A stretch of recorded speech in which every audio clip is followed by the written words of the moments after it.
In this quick video, I want to show you how you can remove dirt and grime off of paint on walls or doors, entrances.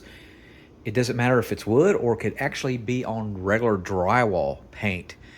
And the very perfect product to use is called Mr. Clean Magic Eraser. I absolutely love it, and I'll show you how to do it. You can remove paint very easily off of multiple different items, wall paint, without removing the paint itself.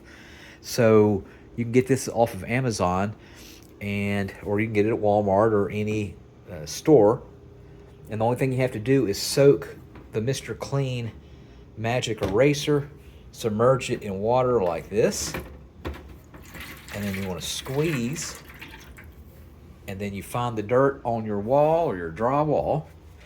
So as you can see here, there's plenty here, and of course it's common sense. You want to find that it gets a lot of the scrapes out. You see here, it's a wonderful product, and it won't remove the paint.